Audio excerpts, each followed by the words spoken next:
listening to The Corbett Report.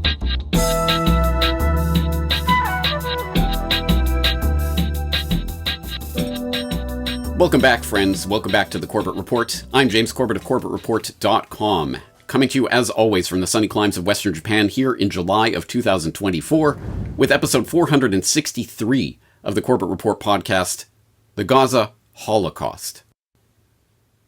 Now, you may be forgiven for not realizing or not seeing in recent days this landmark ruling coming down from the International Court of Justice. But here it is, even from the times of Israel, no less. World Court, Israeli presence in East Jerusalem, West Bank, is illegal and must end. Which notes that, in a conclusive and unambiguous decision, the International Court of Justice declared in a non-binding ruling Friday that Israel's 56-year-long rule in the Palestinian territory occupied since 1967 is illegal, and that it is obligated to bring its presence in that territory to an end as rapidly as possible. In its decision, the ICJ said it determined Israel's policy of settlement in the West Bank violates international law, and that Israel had effectively annexed large parts of the West Bank, along with East Jerusalem, which was formally annexed in 1980, due to some of the apparently permanent aspects of Israeli rule there. The legal consequences of its findings, the court ruled, were that Israel must end its control of these areas, cease new settlement activity, repeal all legislation and measures creating or maintaining the unlawful situation, including those which it said discriminate against the Palestinian people in the occupied Palestinian territory, and provide reparations for any damage caused by its wrongful acts. It then goes on to talk in more detail about this occupation and the form that it has taken over the years and why it is illegal. But this is, of course, a pretty important ruling, although it must be noted, of course, a non-binding ruling. So it has no real legal teeth to it, but it certainly does reflect an interesting opinion that is increasingly part of the international community. So what is the U.S. government's response to this? Well, exactly as you might expect, U.S. criticizes ICJ ruling that Israeli occupation of Palestine is illegal. The U.S. has criticized the International Court of Justice's ruling that said the Israeli occupation of Palestinian territories is illegal and must come to an end, claiming it impedes a two-state solution.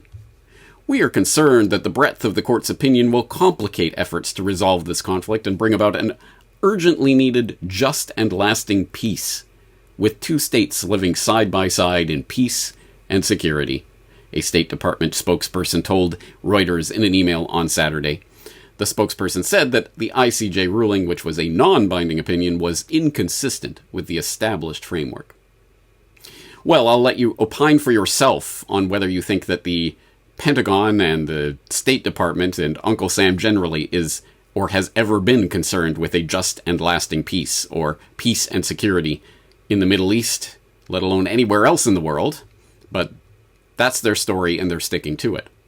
Now, as I say, you're forgiven for not having seen this story even, because as we sit here in July of 2024, nearly 10 months into this war, conflict, well, we'll come to the nomenclature that's used to describe what's happening in Gaza right now. It seems that nobody is that interested in this story anymore. That's old news. No, the world's attention is now focused on the U.S. presidential selection process that will determine nothing, will change nothing, will certainly not move U.S. foreign policy from its staunch position of supporting Israel no matter what it does, one iota. But, meanwhile, in Gaza, torn up bodies. Israel intensifies bombing campaign in Gaza, which notes that the Israeli military has continued its relentless bombardment of Gaza, with strikes hitting the southern, central, and northern parts of the territory. The Palestinian Civil Defense said on Saturday that its crews retrieved the bodies of 12 people who were killed in separate Israeli attacks on the Nusayrat refugee camp in central Gaza. The Israeli army had bombed a residential tower in the area. No word yet on it whether there were any comic book renderings of whatever terrorist layer headquarters may or may not have resided under that residential tower in the refugee camp. But this article goes on to talk about other attacks in other places around Gaza that, yes, are still continuing and continuing to kill civilians, men, women, and children on a daily basis, to the point where there are now nearly 40,000 deaths in the past 10 months. And as we have seen recently, as was reported on New World Next Week, The Lancet has predicted as many as 186,000 excess deaths to result from the fighting that has taken place so far, even if it was to end tomorrow, which, of course, there is no sign that it will. So, business as usual, you might say, if you've been keeping your eye on any of the conflicts that have been taking place in the Middle East throughout our lifetime. Yes, but something is different this time around. Something about this particular slaughter is so indefensible, so brazen, so on its face, a blatant violation of the most blatant standards of human decency, that not even the bought and paid for prostitutes of the establishment mouthpiece media can anymore hide their shock and disgust at the brazen lies coming from Israel, the Israeli government, and its spokespeople. But you know that there are a lot of refugees, a lot of innocent civilians, men, women, and children in that refugee camp as well, right? This is the tragedy of war, Wolf. I mean, as you know, we've been saying for days, move south. Civilians that are not involved with Hamas, please move south. Yeah, I'm just trying to get a little bit more information. You knew there were civilians there. You knew there were refugees, all sorts of refugees, but you decided to still drop a bomb on that refugee camp attempting to kill the Hamas commander. By the way, was he killed? I can't confirm yet. There'll be more updated. Yes, we know that he was killed. About the civilians there, we're doing everything we can to minimize. I'll say it again.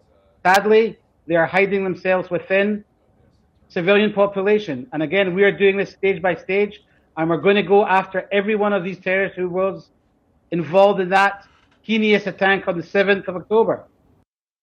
More journalists have been killed in 3 months of Israel's war on Gaza than according to the Committee to Protect Journalists, more of all of World War II or the Vietnam War. Compare it to the Ukrainian war, which has obviously been going on for longer. 15 journalists were killed in the whole of 2022. Whether they're journalists or not, the fact that so many are dying does speak of the mass slaughter, doesn't it? It speaks of the fact that Hamas is waging war from inside densely populated areas. Lewis, we didn't pick this battlefield. We didn't even pick this war. No, but you're choosing the way Lewis, we don't want this war. That's the point.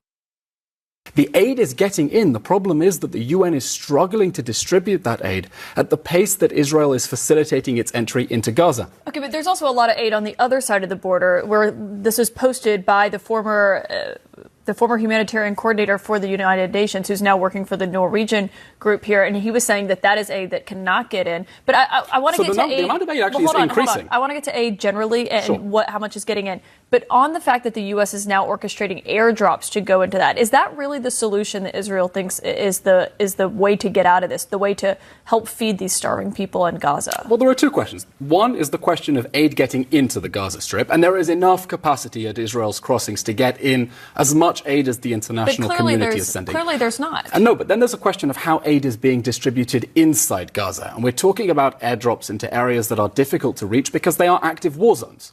Because Hamas is still fighting in the northern Gaza Strip and because these are dangerous areas. And we saw what happened just the other day with those horrific scenes of the fourth convoy of the week trying to take aid into northern Gaza and being mobbed by desperate civilians who then got killed in a stampede. So one option is to airdrop aid. And there was a successful pilot this week in cooperation with, I believe, Jordan, Egypt, the UAE, France, and the United States to airdrop aid into Gaza. And we're looking into other ways to deliver aid into northern Gaza and make sure, again, it gets to civilians who need it while making sure Hamas cannot steal it. Isn't there a safer, easier way to do this than just simply airdropping it? And I mean, the reason you saw that chaotic incident is people are rushing these trucks because they're starving. I mean, it's desperation in its fullest extent that you're watching. And we hear from the IDF saying, well, our forces felt that they were endangered, and that's why they fired upon the crowd after firing those warning shots. That's what the IDF maintained. Well, they said they fired when people began to rush towards the soldiers. But the people are rushing towards the soldiers because they have food and they're starving. Well, I mean, that was why they were rushing to the towards the desperation trucks. and that the situation actually is not good and there's not enough aid getting in? So, on the question of Biden suggesting that Israel is losing global support, does that influence the thinking of the Israeli government in any way? I think it's become clear, given what the UN Security Council tried to push forward this weekend that the U.S. blocked, that the world is not okay with the 18,000 plus people that have been reported killed, many of them women and children in Gaza. Does this in any way alter what Israel is trying to accomplish, or at least the way that it approaches its war with Hamas? Well, first of all, the UN is a strange place, and there's an automatic, as you know, Boris, there's an automatic anti-Israel majority there at the United Nations. And we thank the United States. We're very appreciative of that veto that we had, the America's diplomatic protection. It really is appreciated here in Israel. But as we move forward in this, it's crucial that we win this war. It's crucial that we defeat Hamas. In doing so, in parallel, we have to do everything we can to safeguard Gazan civilians, and we have to do everything we can to make sure they get the aid that they need. But that war needs to be won. For Israel, there is no choice. We have to defeat Hamas.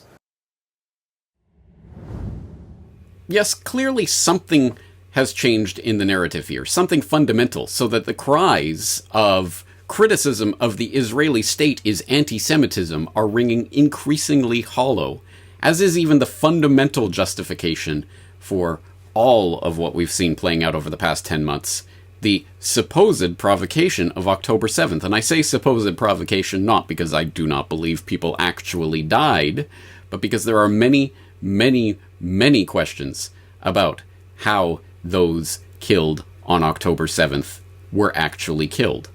And we could start our examination of that question from even the earliest reporting that was coming out, even from the official and mainstream establishment media. There was already, within days, significant questions about who knew what when with regards to what happened on October 7th. For example, the Times of Israel had this up just within 2 days of October 7th. Egypt intelligence official says Israel ignored repeated warnings of something big, which notes that Egyptian intelligence officials said that Jerusalem had ignored repeated warnings that the Gaza-based terror group was planning something big, which included an apparent direct notice from Cairo's intelligence minister to the Prime Minister, Netanyahu. And it goes on to say that in one of the said warnings, Egypt's intelligence minister, General Abbas Kamel, personally called Netanyahu only 10 days before the massive attack that Gazans were likely to do something unusual, a terrible operation, according to the Ynet news site. Unnamed Egyptian officials told the site they were shocked by Netanyahu's indifference to the news and said the premier told the minister the military was submerged in troubles in the West Bank. Of course, for what it's worth, Netanyahu immediately denied receiving any such advance warning, saying in the course of an address to the nation Monday night that the story was fake news, but that was something that only shocked Egyptian officials further. For Palestinians in Gaza, the article goes on, Israel's eyes are never very far away. Surveillance drones buzz constantly in the skies. The highly secured border is awash with security cameras and soldiers on guard. Intelligence agencies work sources and cyber capabilities to draw out information.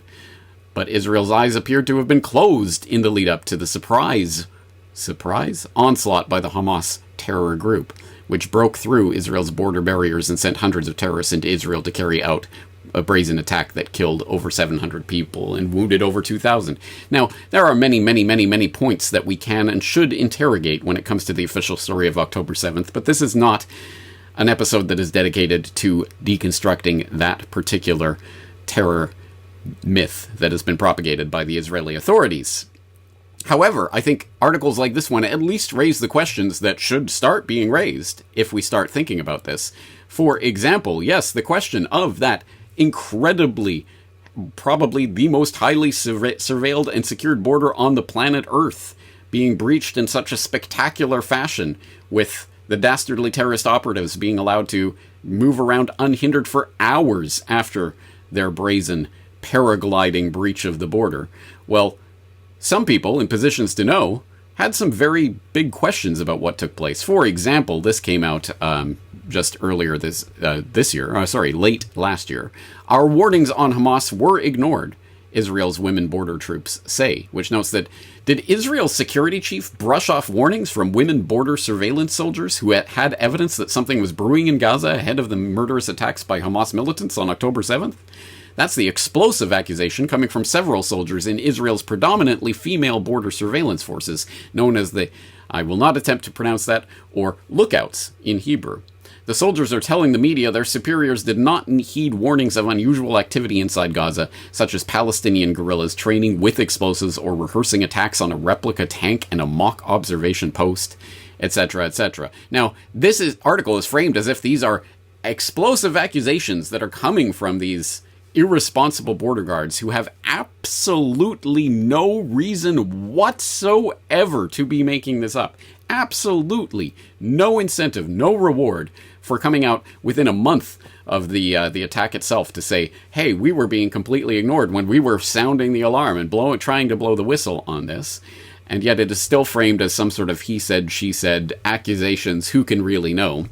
But for what it's worth, even this story is something of a limited hangout. Yes, they saw the Hamas soldiers training on these mock-up observation posts, etc.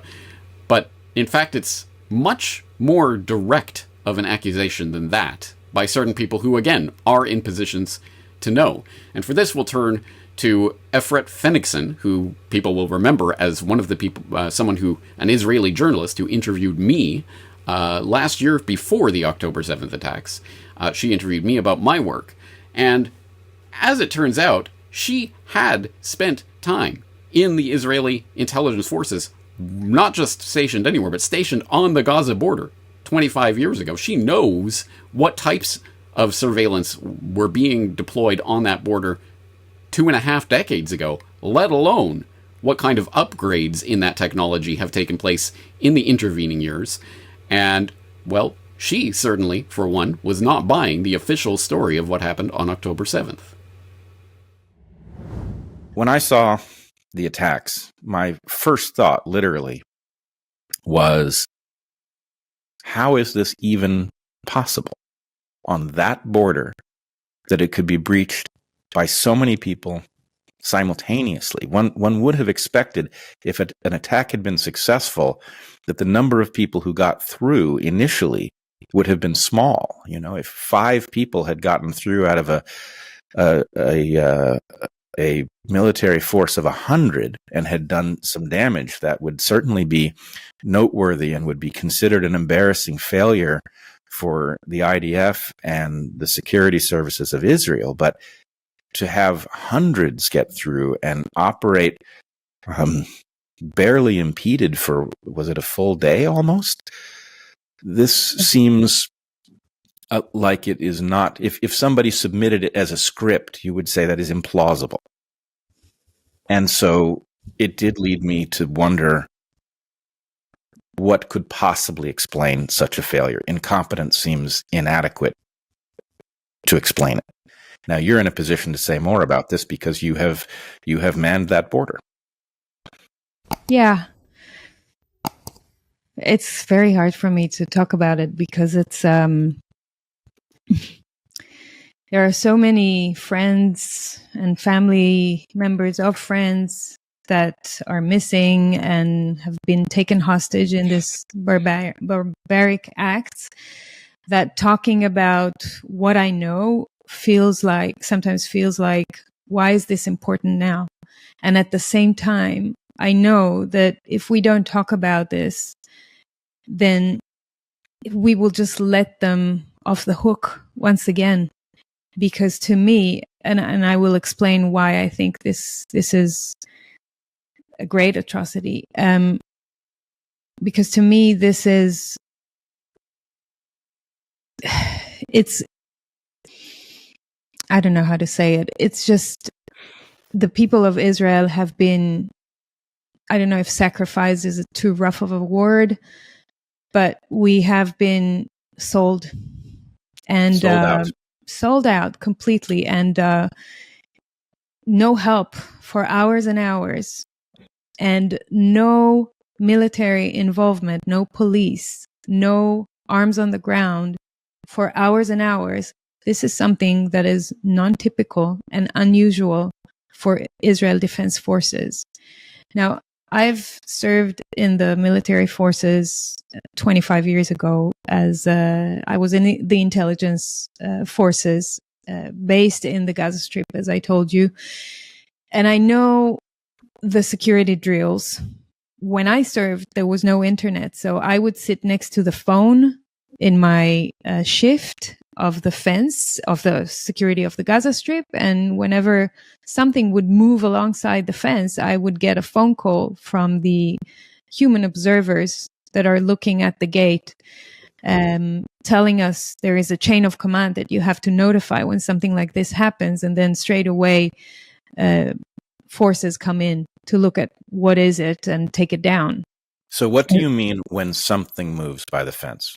How small is something? It can be a pig. It can be a cat moving alongside the fence or touching the fence or trying to cross the fence. An animal, they would identify it. They would see it.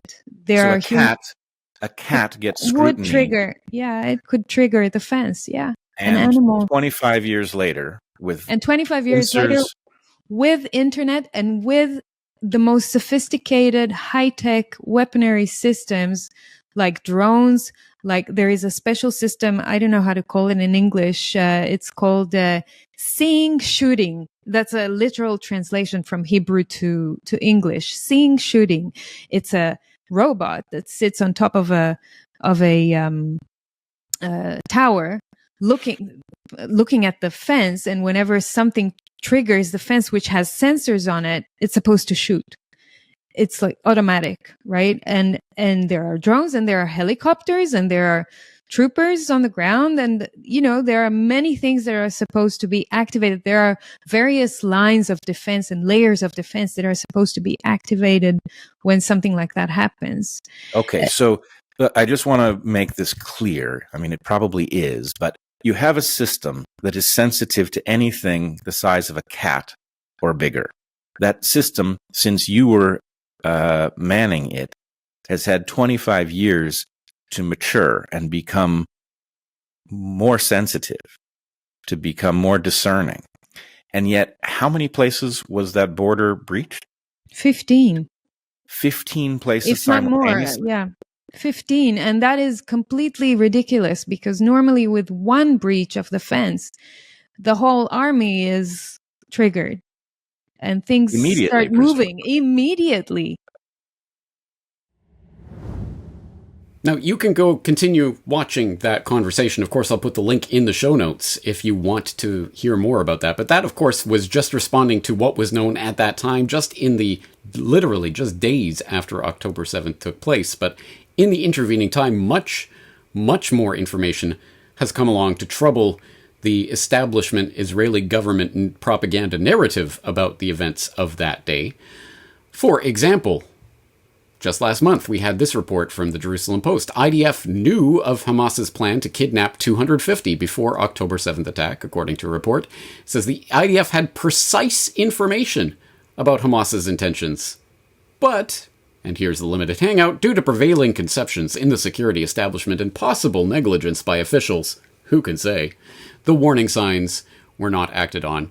And this report notes that a newly surfaced document has revealed that the IDF, the Israeli Defense Forces, and intelligence systems had detailed knowledge of Hamas's plan to raid Israel and kidnap 250 people weeks before the October 7th massacre. The document, which was compiled in the Gaza division, outlined Hamas's intention and was known to top Israeli intelligence officials, according to a report by Khan News. The document, titled Detailed End-to-End Raid Training, was distributed on September 19th, 2023, and described in detail the series of exercises conducted by Hamas's elite units. All right, there's plenty more information along these lines that we could bring up and examine here. As I say, today's exploration is not an exploration of the October 7th false flag in particular, so I will not belabor the point. But if we're bringing up all this material and information about Hamas, well, it might serve us to know a little bit more about Hamas itself. So we might want to look into my reporting on the secret history of Hamas that I wrote a couple of months ago. And of course, there is the question, an open question, of how many Israelis were killed by Israeli security forces on October 7th, because we know that the number is not zero. We know that number is a number. We don't know how significant that number is. So even if we swallow the Hamas story and narrative wholesale, then we still know 100% that Israelis killed Israelis on October 7th as well. And the only question is how many. And again, we do not have to venture out on speculative conspiracy limbs for that information. We can take it straight from the horse's mouth, in this case, Haaretz, which had this article up just earlier this month, confirming what James Evan Pilata was reporting on New World Next Week months and months and months ago. But here it is confirmed. IDF ordered Hannibal Directive on October 7th to prevent Hamas taking soldiers captive. And for those of you who don't remember that previous edition of New World Next Week, the Hannibal Directive is a procedure that is known in the Israeli army in which they are given carte blanche to foil kidnapping at any expense, including taking the lives of the kidnapped. To make sure that no hostages are taken, you might as well kill the hostages too. And that was the order that was given on October 7th. They can confirm. A very senior IDF source confirmed to Haaretz that the Hannibal procedure was employed on October 7th, adding that this was not used by the divisional commander, who did give the order. This, said the source, will perhaps be established by post-war investigations, or perhaps covered up by those quote-unquote investigations. But just to give you an example, just to put that in perspective what that means, they report, for example, a new development occurred at 2 p.m. on October 7th. All the forces were instructed not to exit border communities toward the west, in the direction of the border, with an emphasis on not chasing terrorists. At that point, the border area was under intense fire, directed at anyone in that area, making it a danger zone. So what are the implications of this? Well, the instruction, says the source in Southern Command, was meant to turn the area around the border fence into a killing zone, closing it off toward the west. Kill anything and everything that's moving over there. Of course, this is at 2 p.m., hours and hours and hours later. Hours and hours and hours after an effective military response would have actually been meaningful to prevent what happened, rather than to allow it to happen and then to kill everyone involved in order to jack up the murder rates. More explicit examples they cite here. For example, one case in which it was known that civilians were hit, a case that received wide coverage, took place in the house of Pessi Cohen at Kibbutz Be'eri. 14 hostages were held in the house as the IDF, the Israeli Defense Forces, attacked it, with 13 of them killed. So again, there's just one documentable example that is not a conspiracy theory. We know about that. But don't worry, the post-war investigations will get to the bottom of how many Israelis were killed by Israel, right? Well, I'm not holding my breath for that. But if all of this information that complicates the narrative of October 7th puts you in mind of, well, October 7th is sounding more and more like Israel's 9/11, well, I agree with you. And even in the days afterwards, that's exactly what I was trying to point out, that there are a lot of similarities, because essentially this elaborate tale of these paragliding terrorists going across the most surveilled, heavily defended border on the planet Earth, in a border that so much as a cat moving along would set off all sorts of alarms and cause border security to show up. Well, they just waltzed in and proceeded for hours to do what they did on that day. That's exactly as believable as the story of 19 men with box cutters aided by a man on dialysis in a cave halfway around the world, breaching through the most heavily defended airspace on the planet for over an hour, just flying around, doing their thing, completely unmolested by a single fighter interceptor. You know how stupid that story that we are expected to believe is. Well, this is the Israeli 9/11 equivalent of that story. But having said all of this, again, the point of today's episode is not to deconstruct October 7th, because in a certain way, perhaps all of this distracts us from the real point. What is the real point of this? Not examining the supposed justification for what came afterwards, but pointing out that what came afterwards, even if we were to swallow the story and narrative of October 7th, hook, line, and sinker, is absolutely, on its face, utterly unacceptable, unsupportable, disgusting, a crime against humanity in the truest sense of that phrase. There is no doubt that what we have witnessed over the past nearly 10 months is not a war, it's not a conflict, it is a wholesale slaughter that has been taking place. And there's really no arguing with that fact. My mind boggles at even trying to present the evidence of this slaughter, because there are so many examples of it that have been spread so widely in so many different days and weeks and months that there is no possible way to accurately encapsulate it in a short presentation like this one. You could start, for example, by talking about the documented massacres, like the Flower Massacre, of people trying to get to food aid being mown down by the dozens. Absolutely unthinkable, unsupportable in any other conflict whatsoever that would take place anywhere in the world, except if that happens to take place in occupied Palestine. Or how about Israel continues bombarding Gaza, including places it told Palestinians to evacuate to? Yes, that's right. The Israeli government has no problem telling Palestinians, guys, go over here or else we're going to bomb you. And then when they go over there, bomb them anyway. That is, on its face, the most brazen war crimes I have seen in my lifetime. But here we are. It doesn't end there.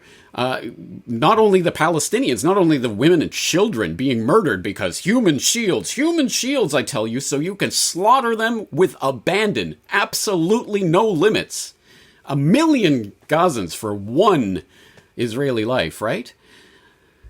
The U.S.-Israeli murder of World Central Kitchen aid workers. Remember that story? Absolutely. Again, one of the most brazen slaughters I have ever seen take place in a war zone against aid workers. And again, this was not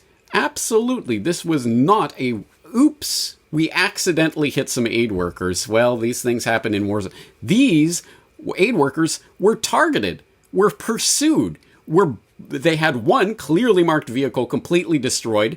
The ones who managed to escape from that one into another vehicle were then pursued in the other vehicle until it was destroyed. A slaughter, an absolute murder of aid workers. But that's just the one example that made a lot of news headlines because it was so on its face, brazen and undeniable. But that, of course, is just the tiniest, thinnest edge of the wedge when it comes to this wholesale slaughter of aid workers that's taking place in Gaza right now. Gaza's invisible massacre, aid workers killed in record numbers. And that was, again, from a couple of months ago. But it's not just aid workers. How about Gaza war, most dangerous ever for journalists, says Rights Group, which noted that the first 10 weeks of the Israel-Gaza war has been the deadliest ever recorded for journalists, with the most journalists killed in a single year in one location. And that was just in the first 10 weeks. We're nearly 10 months into this conflict now. It doesn't end there. UN, Israeli authorities responsible for crimes against humanity. Talking about all of the various pieces of evidence along those lines. So, again, my mind boggles. There are so many other incidents, so many things that we could talk about. Again, it's not just the Palestinians being murdered. It's not just the aid workers. It's not just the journalists. But it's the Israeli hostages too. Not just on the day of October 7th through the Hannibal Directive, but afterwards as well. Remember the story about the 3 Israeli hostages trying their best to surrender, writing SOS on their white flag, coming out, speaking in Hebrew. No, we're hostages. We're hostages. Slaughtered, murdered in cold blood. Remember that? Of course, this does raise some fundamental questions, doesn't it? As I continue to say, my mind boggles at even trying to present this evidence, let alone having to make the case that what we are seeing is a slaughter. But I guess here's the question. So what is the legality of all of this anyway? I mean, all's fair in love and war, right? That's how this all works. Well, no, it isn't. And here's an interesting article that I will direct your attention to. Do Palestinians have the right to resist? And what are the limits? Short article. Well, this is indeed a short article that goes through this question because it does seem like a pretty important one given what we are talking about right now. given the fact that, okay, human shields, guys, you saw that artist rendering that the IDF put out of the comic book terrorist headquarter layer under the hospital that turned out to be an MRI machine and 2 guns that were placed there later by Israeli agents. You saw it, guys. So therefore, bomb the whole place to smithereens, kill every man, woman, and child in the area, totally legit. Oh wait, maybe it isn't legitimate. Maybe, actually Palestinians do have a right to resist what has been determined to be an illegal occupation. Remember that? We've just talked about it. Not just the ICJ, but many other bodies have come out and ruled time and time again that the Palestinian occupation, the occupation of Palestine by Israel, is illegal. So what is the Palestinians' position here? Do they have a right to resist under international law, whatever that's worth? Well, here they go through this, point by point. Well, of course, the illegal occupation represents an unlawful use of force. As long as the illegal occupation persists, it constitutes, according to international responsibility rules, a contentious, wrongful act, thus preserving the continuous right to self-defense of the occupied state or people. Well, that's just verbiage. Show me the money. How do you know this? Well, is the Israeli occupation legal now? Well, of course, we've just went through that and they have more resources here. No, it is illegal. Time and time again, ruled illegal. So self-defense by Palestinians can only be exercised after assessing the principles of necessity, proportionality, and imminency, which absolutely and truly and, of course, does not legitimate the killing of Israeli children or babies or taking hostages or any of that action whatsoever. And just because you are against the wholesale slaughter of Palestinians does not mean you are for the wholesale slaughter of Israelis, no matter what Israeli government propaganda would have you believe. Of course not. There are limits to self-defense, absolutely, but there is the right to self-defense. So, how do we know that? Dozens of resolutions by the UNGA support national liberation movements in their struggle for independence. For example, Resolution 21005 of 1965, talking about the Portuguese colonialism in Guinea-Bissau, but also the Declaration on Friendly Relations, which reflects customary law, recognizes the right to resist against forcible actions that deprive people of their right to self-determination. It is Israel that is required not to suppress resistance, rather than the opposite. Required not to suppress resistance. Required. In 1982, UNGA Resolution 37/43 affirmed the legitimacy of the struggle for independence, territorial integrity, national unity, and liberation from foreign domination and foreign occupation. Furthermore, the additional Protocol 1 of the Geneva Conventions, to which Palestine acceded in 2014, joining over 160 countries, in its Article 1, Subparagraph 4, classifies conflicts in which people are fighting against alien occupation and racist regimes as armed conflicts. Individuals engaged in such fighting, if captured, should be afforded the status of prisoners of war, meaning their fighting is legitimate. If the Geneva Conventions recognize you as a enemy combatant, gives you the status of war and affords you those protections, well, that means it is an actual conflict. Legitimate fighting is happening there. 9, historical evidence. And 10, finally, is worth emphasizing the right to resist and self-defense is subject to the rules of international humanitarian law, including the aspect of the principle of distinction between civilians and combat. So in short, right to resist, including armed resistance, yes. Right to indiscriminately kill or target civilians, no. It's as simple as that. And that applies both ways. Of course, the right to self-defense applies to every human being, and this does not come from any UN resolution or international court ruling or anything of that sort. It comes from our rights as individual human beings, our right to self-defense. However, that right to self-defense is about proportionality, and it certainly does not give you the right to indiscriminately kill or target civilians, whether you are a Palestinian indiscriminately killing or targeting an Israeli, or an Israeli indiscriminately killing and targeting civilians in occupied Palestine.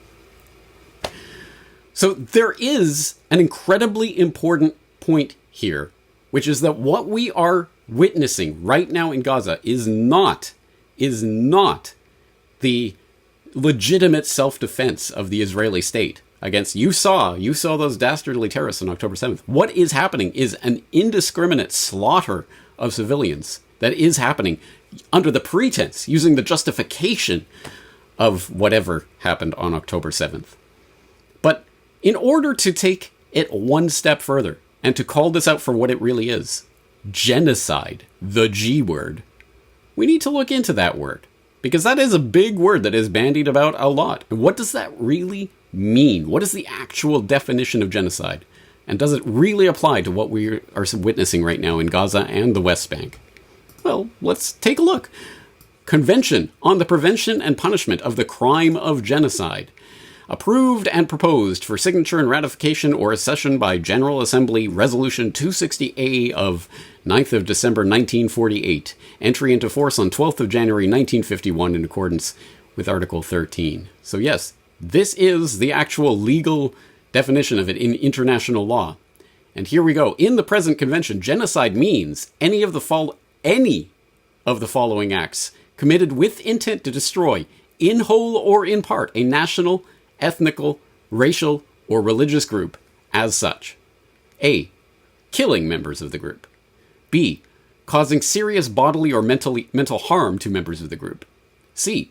Deliberately inflicting on the group conditions of life calculated to bring about its physical destruction in whole or in part. D. Imposing measures intended to prevent births within the group. And E. Forcibly transferring children of the group to another group. Then you can read about the punishment and the laws surrounding this crime of genocide. But that's the operative definition. So that's what we need to be looking into. Is this part of a plan, a coordinated plan to destroy, in whole or in part, the national, ethnical, racial, or religious group, i.e. Palestinians? Well, this is not some undecidable question. We have plenty of evidence that there is, in fact, such a coordinated and targeted plan that is being waged right now against the Palestinian people. Israel's national security advisor Tzachi Hanegbi has spoken to Jordanian Foreign Minister Ayman Safadi in an attempt to extinguish the flames following the uproar over Finance Minister Bezalel Smotrich's speech in Paris, in which he declared that there is no such thing as a Palestinian people. Hanegbi's conversation with Safadi came after the Jordanian Ministry of Foreign Affairs announced that it had summoned the Israeli ambassador in Jordan for a reprimand following Smotrich's speech. Smotrich claimed in his remarks that he is the true Palestinian and his family are the true Palestinians since they have lived in Jerusalem for many generations. לייק לציוץ של פעיל ימין דוידי בן ציון שכתב בטוויטר אחרי הפיגוע הרצחני את הכפר חווארה צריך למחוק היום. כי אני חושב שאת הכפר חווארה צריך למחוק. אני חושב שמדינת ישראל צריכה לעשות את זה. זאת אומרת, חס וחלילה לא אנשים פרטיים. אתה שמח שקומץ פורעים הגיעו ועשו פוגרום בחווארה? אנחנו מטילים מצור מוחלט על העיר עזה. אין חשמל, אין מזון, אין מים, אין דלק. הכל סגור. אנחנו נלחמים בחיות אדם ואנחנו נוהגים בהתאם. Israeli Minister of Finance, meanwhile, Bezalel Smotrich says Israelis will live in Gaza. He told Israel's Army Radio, "We must encourage the residents of Gaza to emigrate as they live in hardship and poverty." The Israelis want to return to Gaza because it's a beautiful place and they will turn the desert into a prosperous place. אמרתי לצרוף את עזה, לשרוף, מה זאת אומרת? להיכנס ולקרוא אותם, זאת אומרת, אין פה מחשבה אפילו, אין שיקול דעת, אתה מבין? שחיילים של צה"ל לא יחשבו לשנייה אחת ויפגעו, בגלל שאנחנו צריכים להיות הומניים. אז זה אומר לפגוע באוכלוסייה? אין חפים מפשע, זה בדיוק שאתה אומר אוכלוסייה, אין אוכלוסייה. יש 2.5 מיליון טרוריסטים, ולכן אין משמעות להקש בגג.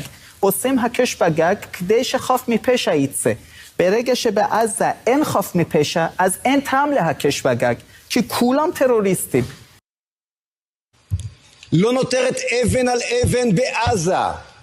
עזה הופכת לדרזדן, כן, שריפה מוחלטת. כלו כל הקיצים.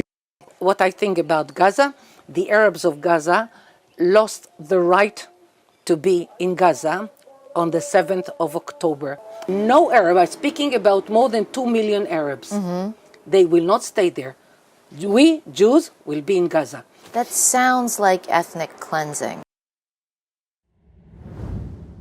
Look, I realize that people in the audience who are not inclined to accept the thesis of today's episode are probably not inclined to put much credulous belief in those clips. Oh, that's just a cherry-clipped assembly of fringe weirdos and extremists. You'll find that on all sides arguing anything. Hey, look, I could put together a bunch of clips of Hamas extremists and Palestinians calling for the death of Israelis.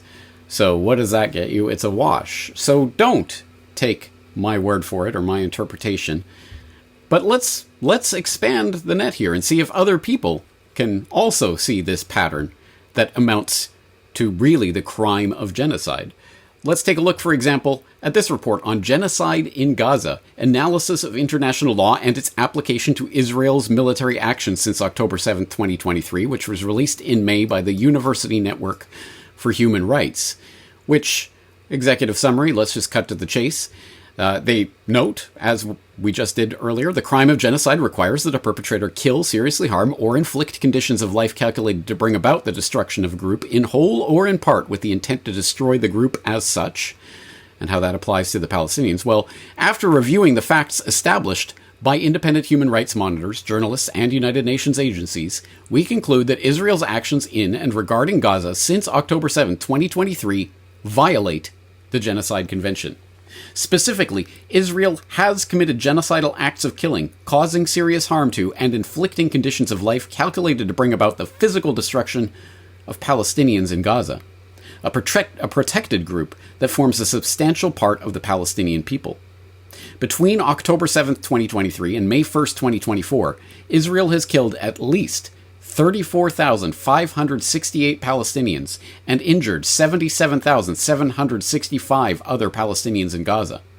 These figures, in total, comprise more than 5% of Gaza's population, with over 2% of Gaza's children killed or injured. Approximately 14,500 of the Palestinians killed in Gaza have been children. Israel killed more children in the first 4 months of its assault than in all of the world's conflicts in the past 4 years combined. Israeli forces have killed Palestinians regardless of their protected status under international law, with the current bombardment constituting the deadliest conflict for journalists ever recorded, and the number of UN personnel killed reaching a degree never seen in history. Israel's military operation has destroyed up to 70% of homes in Gaza, and has decimated civilian infrastructure, including hospitals, schools, universities, UN facilities, and cultural and religious heritage sites.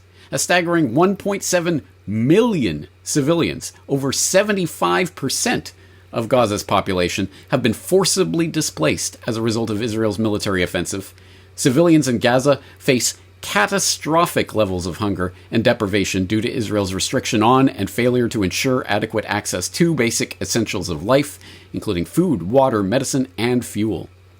And they do ultimately go on to conclude Israel's genocidal acts have been motivated by the requisite genocidal intent, as evidenced in this report by the statements of Israeli leaders, the character of the state and its military forces' conduct against and relating to Palestinians in Gaza, and the direct nexus between them.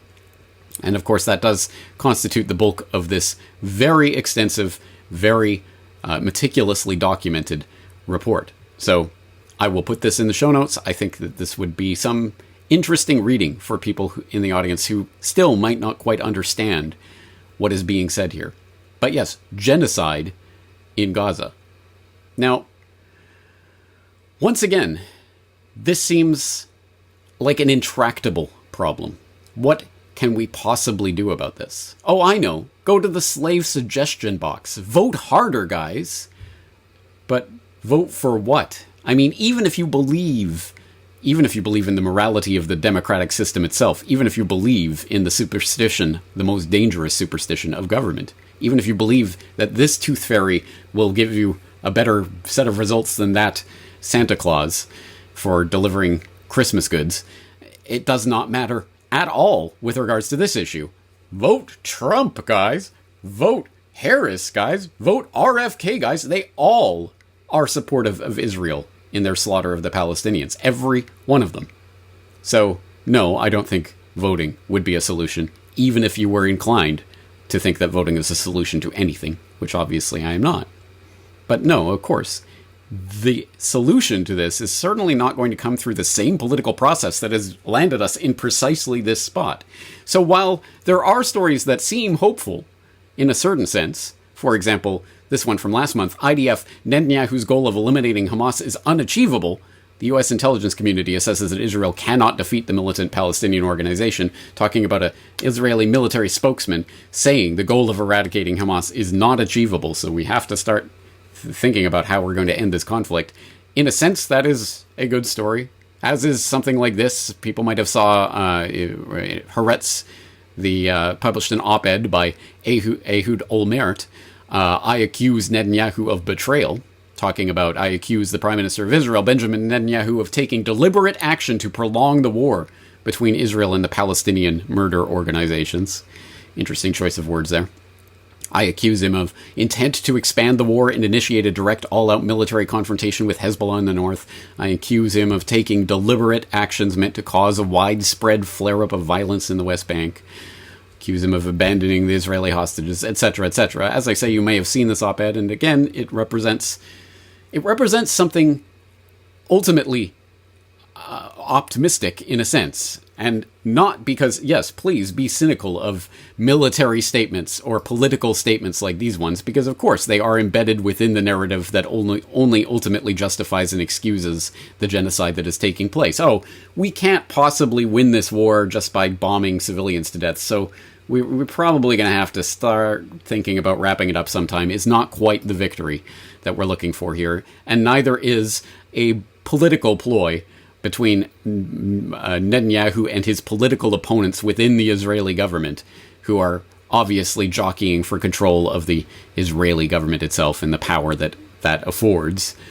Again, that's internal, domestic, political, what have you. But it does point to a deeper conversation that's taking place where it actually matters among the Israeli people, the Palestinian people, people around the world who are, perhaps, as I have indicated here, perhaps for the first time, at least the first time in my lifetime, I am seeing a different narrative forming around the slaughter that's taking place right now, which could manifest in something different, potentially. For example, even Haaretz is publishing op-eds even of this sort. Israel's continued denial of the reality of the occupation will be its ruin. Yes, of course, there are still those who continue to deny that Palestine is being occupied, let alone occupied illegally. But the longer that denial takes place, the longer it will take to come to a reckoning with reality. And at least that is starting to be aired as something that can be said within the Israeli political spectrum. But again, more to the point, Israeli protesters call for Gaza ceasefire deal and early elections. Thousands of Israelis demonstrated on Saturday across several cities demanding a peace deal with Hamas and early parliamentary elections. Again, I take absolutely no solace in the idea of elections and parliamentary democracy being the solution here. But the fact that people are taking to the streets, the fact that people are leading a movement against what is happening right now is the first step towards something resembling a resolution to what is taking place right now. I don't know how to get to peace in the Middle East, but I know it will not come through more politicians claiming to speak for millions or billions of people. They do not. We speak through our actions and what we choose to do. Now, as I say, I think there is a shift in the narrative that's happening here. I think there is at least the possibility for something positive to emerge from this if the people start leading the process rather than the politicians. And to gain more insight on that, to get a broader perspective on that, I turned recently to someone who I know has been covering the ongoing slaughter in Gaza more carefully, more thoroughly, with more documentable evidence than absolutely anyone I have seen in the independent media, at least not in Israel.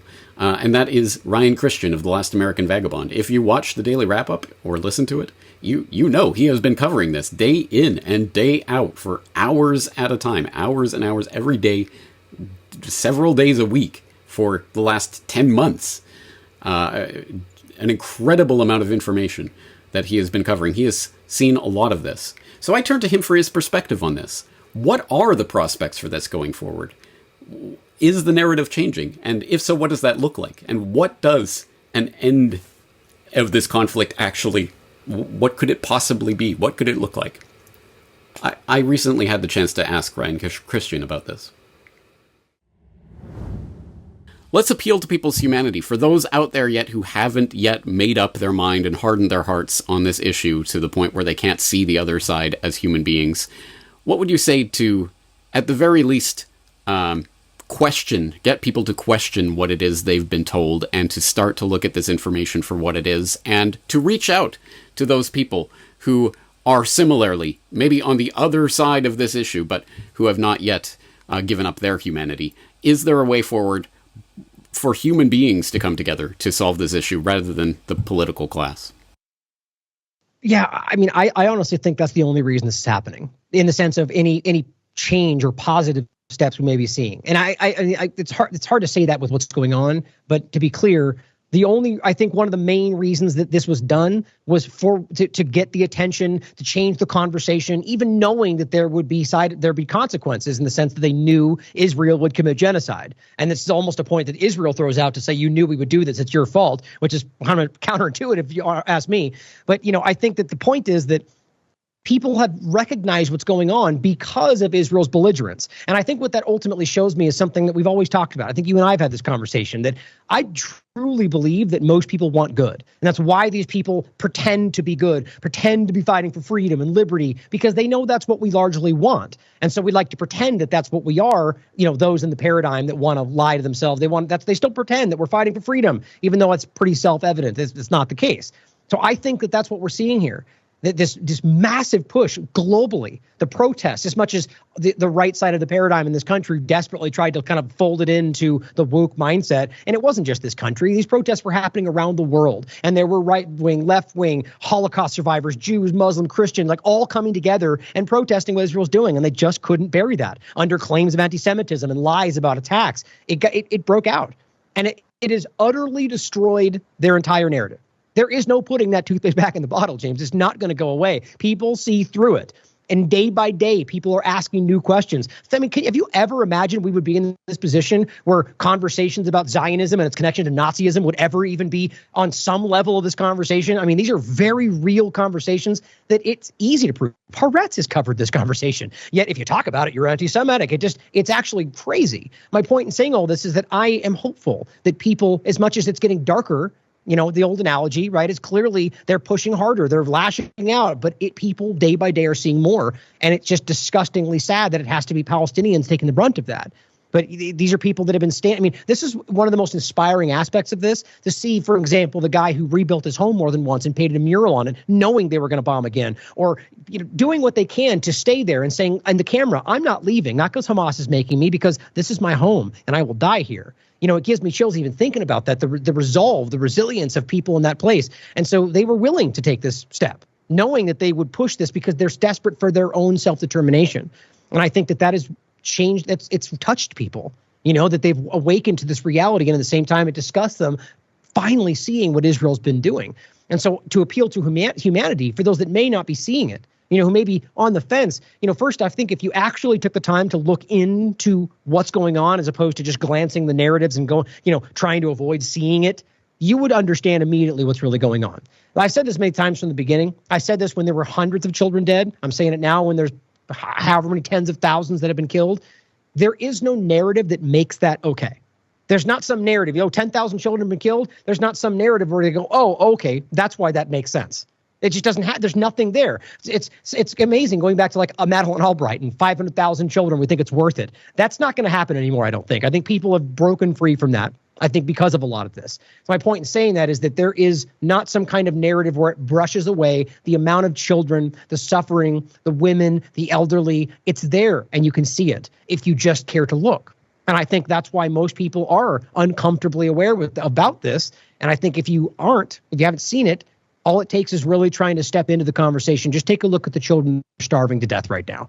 And that is not because of Hamas. That's not because of anything other than the deliberate actions to starve these people. As anybody in the UN and human rights groups, Amnesty, B'Tselem, which is an Israeli group, Human Rights Watch, all of them have told you that. I always find it so fascinating that before this, whether Biden or Trump or left or right, they always used to tell you to look to these groups in most cases, the mainstream.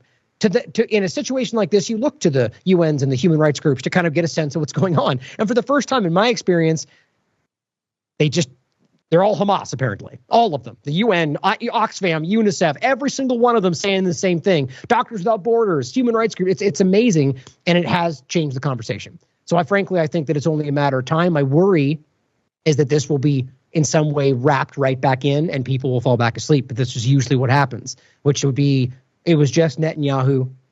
Yeah, everybody else is fine. Go back to sleep or put somebody else in power. And I worry. I mean, that's going to happen, quite frankly. I can almost guarantee it. And I think it's important that we just stay vigilant about this and recognize that the same thing will continue unless we make something different happen as the peoples of our countries. Once again, that is Ryan Christian of The Last American Vagabond, not only covering this story and all of its developments day in and day out, but thinking about that bigger picture and correctly, I think, assessing the situation. Yes, there is a change and people are starting to wake up to what is happening, but they can quickly be put back in the box of political opinion, of the political spectrum, of voting the bums out and getting a new set of bums in that you will then have to vote out again in however many years, in the never-ending steam valve, the children's driving wheel that makes us feel like we're in control. No, guys, you get to decide the future of humanity. All you got to do is just put that piece of paper in the box, pull that lever, push that thing on that screen. Don't worry, the voting machines they'll work this time. Well, obviously, it's easy for people to go back in the bottle and to put the toothpaste back in the tube and squeeze it back in and put it back all together. If you want to be put back in that, isn't it so much easier? Yes, we can solve all our problems just by voting and kicking some bums out. Yeah, it was all Netanyahu, guys. And once he's gone, sunshine, rainbows, and lollipops. No, people have to start waking up to that lie. And in order to do that, we have to call things by their rightful name. It is not a war that is taking place in Gaza right now. It's not a conflict. It's a slaughter. It's a genocide. It's a Holocaust. Contentious words, but words have meanings, and we better start using those words correctly. Now, there's a lot of information that I have presented here today, and so much more information that should be presented, but I will leave you to explore that on your own time. Of course, everything that I have cited today will be in the show notes for today's episode, as usual. So that might be a good starting point for this exploration, but it is not the ending point. And there is much, much more to educate yourself about the bigger question of this ongoing genocide, because it certainly didn't start on October 7th, 2023. Even let alone the question of what did happen on October 7th, 2023. But I think that will have to do it for our exploration here today. I am James Corbett of CorbettReport.com, thanking you for your time and attention, and I look forward to talking to you again in the near future.